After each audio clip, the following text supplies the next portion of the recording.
Bom dia, pessoal. A gente vai falar aqui do Dia. dimensionamento de condutores elétricos, né? Da instalação. O grupo aqui é composto pelo Igor, eu e o Marcos. A gente vai falar aqui, dando uma introdução sobre, né, o dimensionamento correto dos condutores elétricos, como isso é fundamental aí para garantir a segurança, a eficiência, conformidade, né, nas instalações elétricas. Cada projeto aí, ele pode levar em consideração as características elétricas, térmicas dos condutores. Alguns lugares, como eu havia falado, né, o telhado de metal, ele vai ter uma temperatura um pouco mais elevada e ele já vai aquecer mais os condutores. Esse condutor precisa ser um condutor especial para corrente contínua, e ele tem também essas camadas de proteções para garantir aí a resistência dele ao longo dos 25 anos, né, de vida útil do equipamento, sobre um telhado e sobre uma estrutura, às vezes no térreo também, umidade e outros intempéries aí da atmosfera, né? E aqui a gente vai falar a introdução e a relevância da técnica, né? A importância aí de considerar as diferenças elétricas, térmicas em CA e CC. A gente vai falar aí também das normas, né? Como a BNT NBR 5410, NBR 16.690 e NBR 16.612. E também as normas aí dos padrões internacionais, né? Como a IEC 60228, a IEC 60502 e a IEC 60949. Essas normas aí, elas estabelecem, né, critérios técnicos para seleção, instalação e proteção dos cabos. Ela abrange também os aspectos como capacidade de condução de corrente, queda de tensão, sobrecarga, a resistência aí também a curtos-circuitos, porque às vezes um sistema ele pode sofrer uma condição de curto-circuito e o inversor chegar a desligar ou ter alguma proteção interna que ele próprio desliga, mas o painel ele vai continuar pegando a irradiância do sol e transportando isso para os cabos, né? É muito importante os cabos suportarem essa situação, caso venha a ocorrer aí no decorrer do período de vida útil da instalação. Aí, além disso, também, né, a gente vai falar dos conhecimentos sobre os tipos de cabos, classes de encordoamento, isolação e a cobertura essencial para adequar o material ao ambiente que ele vai ser instalado. Aí, aqui agora, a gente falando das normas, né, as principais e a revisão delas.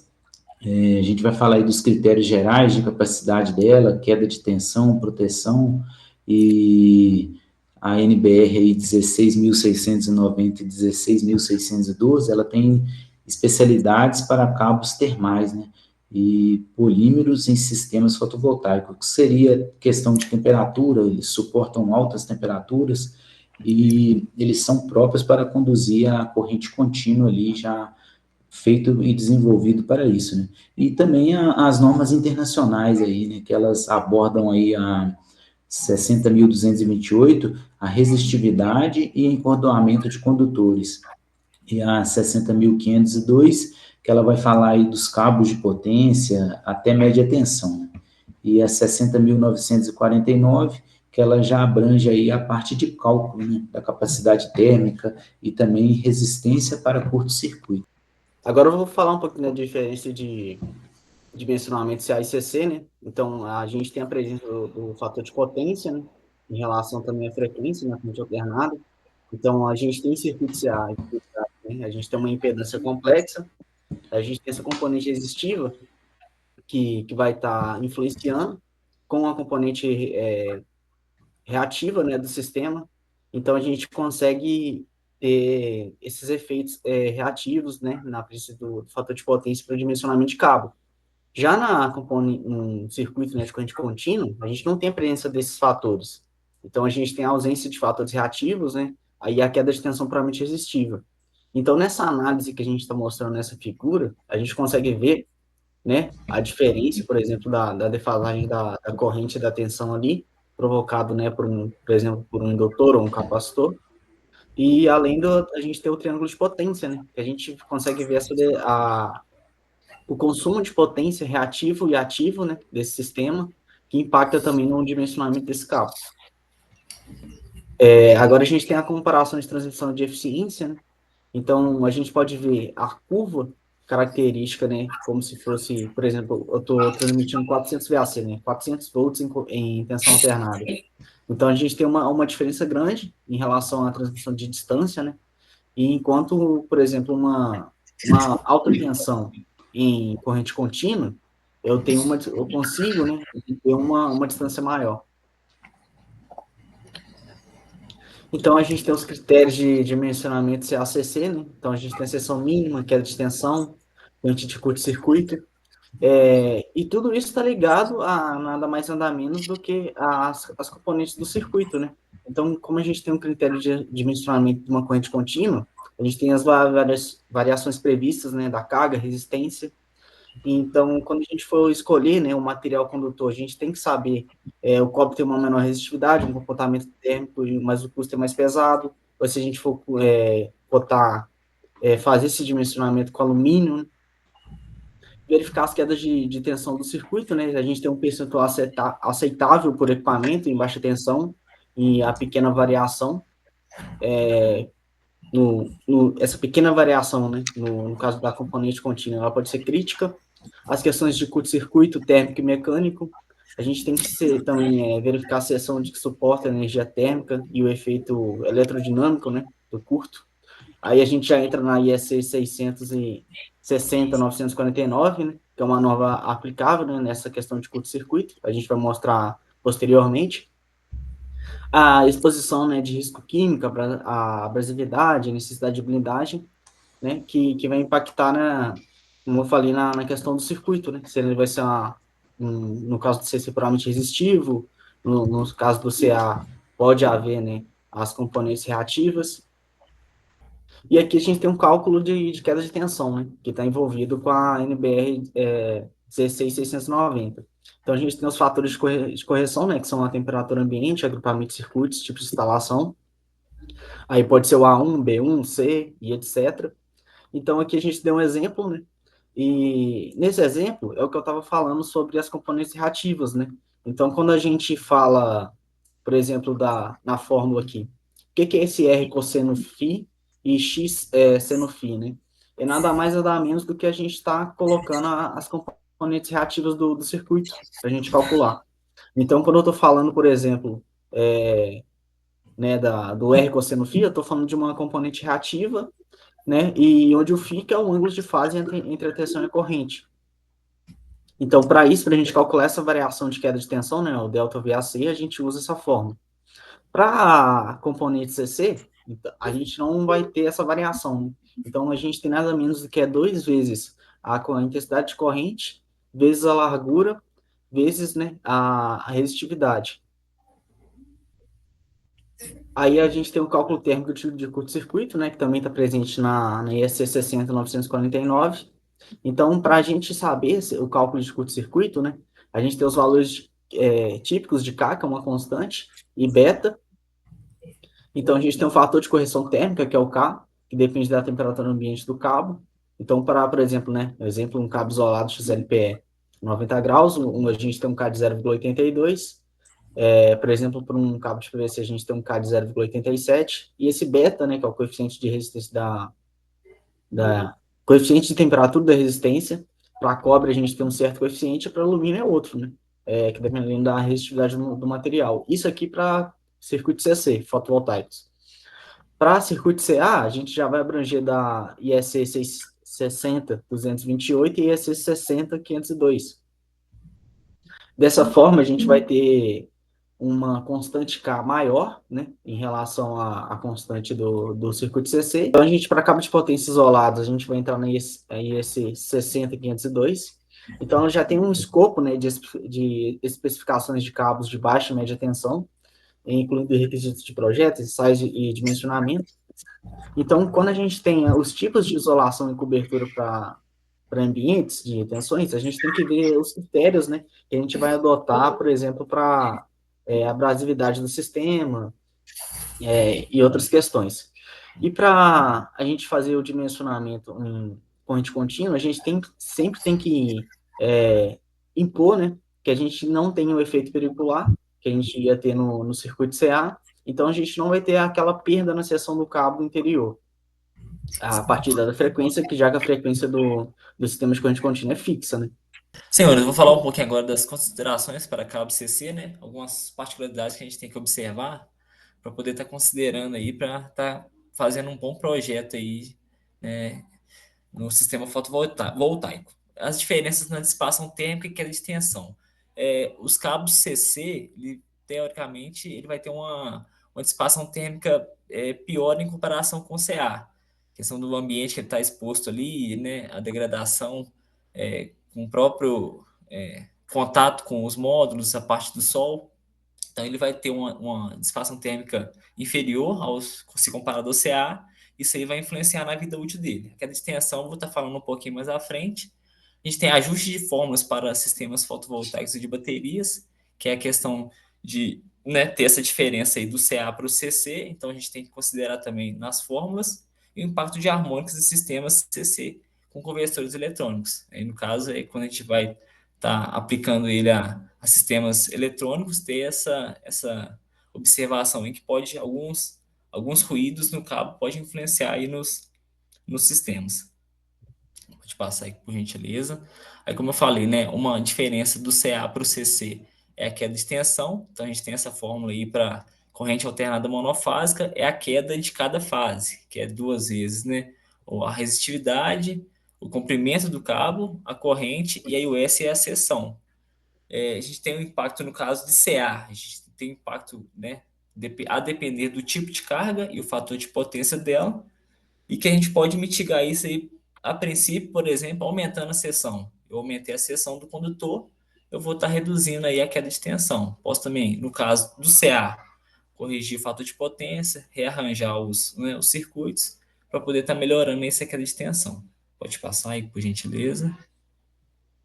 Agora, uma diferença, né, do CC para o CA, né, a queda de tensão, nesse caso, ela é calculada pela resistividade vezes o comprimento do cabo, vezes a corrente, dividido pela seção.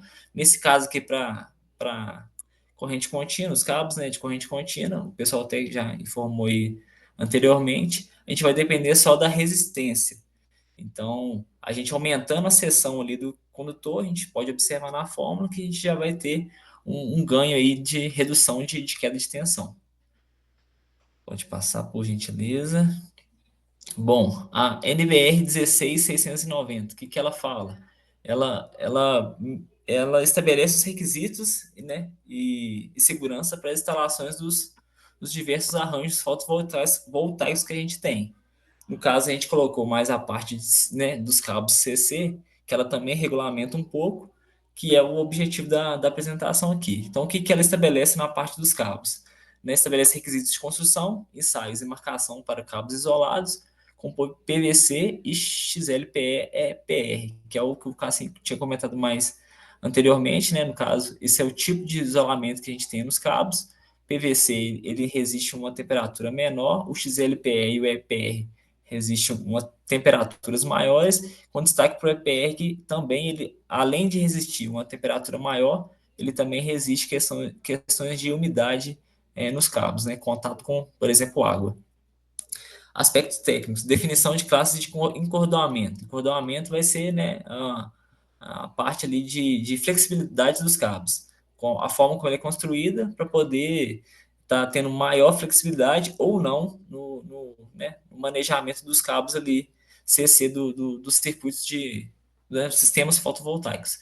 No caso, a norma aí, ela pede, né, para que os cabos que forem usados em circuito CC, seja de encordoamento classe 5, que é um encordoamento que tem maior flexibilidade, até mesmo melhorar a questão de manutenção, questão de instalação, entre outros. Propriedades elétricas, resistência ohmmica máxima por seção, rigidez de elétrica mínima, perdão. Então, ela estabelece essas normas aí também de resistência máxima por seção, limite de temperatura de regime permanente, sobrecarga e curto-circuito. eu comentei, esses cabos eles ficam expostos no tempo, então eles podem degradar ali com uma velocidade mais rápida, depender da qualidade do isolamento do cabo, e também vindo a ter curto-circuitos, no caso de perda de isolamento desse cabo. Então é importante ter esses requisitos estabelecidos pela norma aí. A gente tem tabelas de capacidade de condução de corrente em diferentes métodos de instalação. Né? Isso aí vai depender mesmo do projeto. A gente vai ter ali correntes diferentes de acordo com o tipo de arranjo. Relação com o dimensionamento, base para selecionar cabos por capacidade de corrente e compatibilidade com condições ambientais. Eu também comentei, é questão assim, vai depender, né, do ambiente que o cabo está exposto, a corrente que ele for, né, ele for exposta ali de acordo com o arranjo, e aí essa norma também estabelece esse ponto. Pode passar, Igor. Essa norma 16612 já é mais específica para os cabos em si. A outra, ela rege um pouco da segurança das instalações, questão de manutenção, preocupação com alguns pontos, que também, né, o cabo entra nesses requisitos, mas essa norma 16612 ela já fala mais em específico dos cabos mesmo. Então, requisitos para cabos isolados com compostos poliméricos, que é o caso, né, dos cabos CC que vão nas instalações, e aí os aspectos técnicos dela. Ela especifica materiais de cobertura de isolação resistentes a UV, óleo e umidade, que é o caso que a gente falou, do PVC, o XLPE e o EPR. Categoria de temperatura. Esses cabos eles vão estar expostos, né, a temperaturas bem elevadas aí, então a gente tem que ter essa preocupação, porque um bom isolamento vai garantir ali a vida útil dele, né, e vai evitar aí danos, né, no sistema e até mesmo curto-circuito, sobrecargas, vinha perder aí todo o sistema fotovoltaico por conta dos condutores mal dimensionados. Ensaios de envelhecimento térmico e resistência mecânica, isso aqui já é mais uma parte focada para os fabricantes dos cabos, né, para seguirem ali as normas para poder, nos ensaios, certificar, padronizar esses ensaios e entregar ali para o mercado um cabo que atenda. Identificação de condutores por cores e marcações obrigatórias. Isso aí, todo cabo CC que é utilizado em sistemas fotovoltaicos, ele precisa dessa identificação. Tem mesmo para diferenciar e a gente, né, por exemplo, não está usando um cabo do tipo CA para sistemas fotovoltaicos aí, né, que a gente sabe que é CC. Relação com o dimensionamento, né, ajuda na escolha de cabos adequados, ambientes agressivos e condições especiais, que eu comentei. Né? Essa norma ela ajuda, ela direciona, né, no dimensionamento ali do projeto, a gente, né, ter uma escolha correta dos cabos ali e ter uma vida útil aí, interessante no sistema fotovoltaico. Vou te passar, Igor. Bom, a conclusão que a gente colocou aqui, basicamente, esses cabos, é interessante e importantíssimo, né, a gente avaliar esses pontos, essas considerações, porque esses cabos, eles são cabos que trabalham com altas tensões, eles são expostos a temperaturas, geralmente eles estão ali bem próximo dos módulos, tá pegando toda a radiância ali, né, do telhado, do sol, tem, né, toda essa parte, esse ambiente que ele já é normalmente mais quente, então eles trabalham já em temperaturas altas, então assim, a gente tem que ter essa observação, esse ponto, né, de atenção, para isso não ser um gargalo no sistema. Os condutores, eles, todo o sistema, na verdade, né, é projetado, né, para poder trabalhar ali ao longo de 15, 20, 25 anos, igual o Cassim falou, que né, quando o sistema ele se torna interessante, ele se paga ao longo do tempo. Então, se a gente dimensionar mal esses condutores, a gente pode ter, por exemplo, uma falha de isolação, a gente pode ter um curto-circuito, perder né, todo esse sistema fotovoltaico, perder esse investimento por conta de um mau dimensionamento dos cabos. Eu comentei aqui, né? Eles podem ser causadores de curto-circuito, então isso aí a gente tem que observar bem. E eles trabalham em condições críticas. Então, se a gente não se atentar a isso aí, não vai ter, né, toda aquela vida útil do sistema por conta dos cabos que foram mal dimensionados. Então, basicamente é isso aí, pessoal.